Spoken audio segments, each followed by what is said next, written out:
Hopefully you've already seen the introductory demo exploring image data, which covers some of the basics of CellProfiler Analyst. Here I will demonstrate the Classify feature of CellProfiler Analyst, which scores complex and subtle phenotypes using machine learning in combination with your knowledge about your phenotype of interest.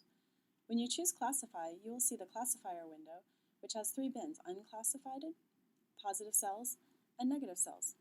To begin classifying, it helps to know the image numbers for some images that contain many examples of the cells of interest, for example, positive controls. I'm going to train CellProfiler Analyst to recognize metaphase nuclei, and I will enter a positive control image number and request individual cells from that image. When the cells appear, I put the positive cells in the positive bin by dragging and dropping, or you can select multiple cells by clicking them while holding the Shift key and then moving them all at once. You are only scoring the cell in the exact center of each small square.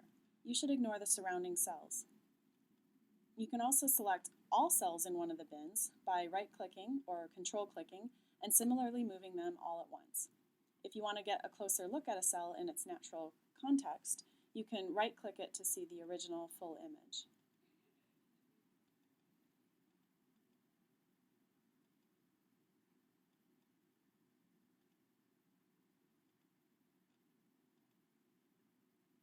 Not all cells need to be classified. If you aren't sure about a cell, or if there are duplicates, you can leave them in the unclassified bin and they will be thrown out.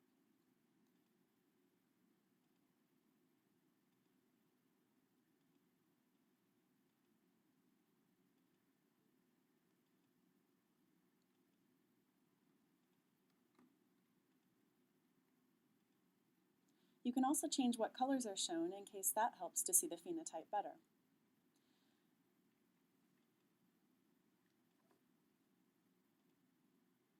So far I haven't trained the computer yet, so I've been asking for random cells from images rather than asking it for positive cells. This drop-down menu allows you to choose those later when you have trained the classifier.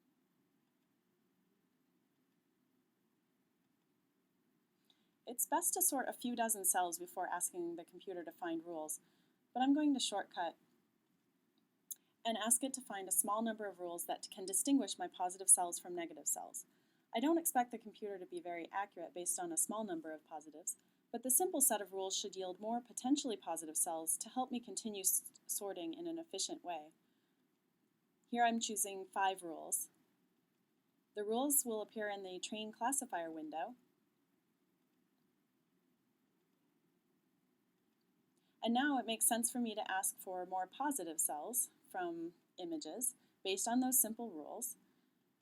In this case, the specific image that I've chosen doesn't seem to contain 24 positive cells, so I will have it stop looking and show me what it's found so far.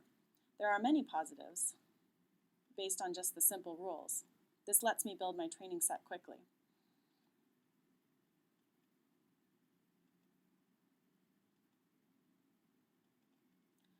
Oops, I just moved the positive cells to the negative bin by accident. I'll fix that in a moment. In the meantime, I'm searching for positive cells, this time from any image. Choosing cells from any image in the experiment is valuable to make sure that your training set is not tuned too much to just a few positive controls. Searching from any image does take a bit longer than searching from a specific image. Note that you can move cells from one bin to another at any time. If you find a duplicate,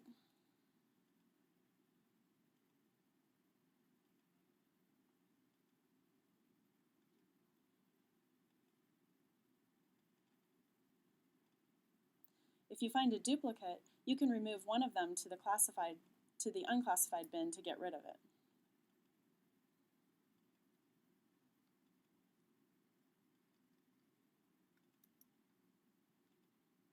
You can also type in the word all instead of a number to get all cells in a specific image. This takes some time to load the images, and you can monitor your progress in the terminal window as the images are loading.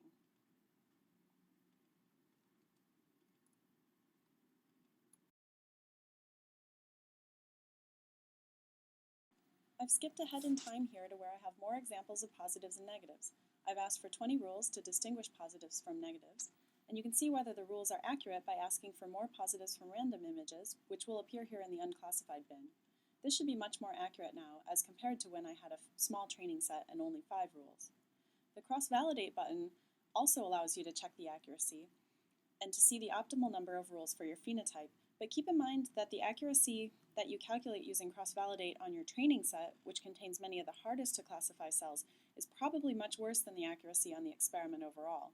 See the manual for more explanation on this. The cells that have been retrieved look quite accurate.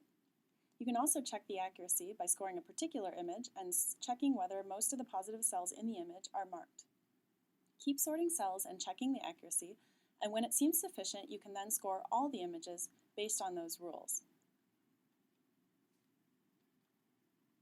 The rules are applied to every cell in the entire experiment, and a table is produced where every image has the total object count listed, as well as the positive object count, as scored by the computer's rules. When this list appears, it is best to rank order the list by the right log p-value, which is a statistical measure of how likely each image is to have that number of positive cells given the total number of cells in that image. Double-clicking the unique ID, which is the image number, allows you to see what the raw images for the hits look like. This might help guide further rounds of looking for positive samples. Images from the middle of the list should have few positives. You can iteratively continue training if these results do not look good. Samples with a high left log p-value have fewer positive cells than expected. You can save the scores in this table,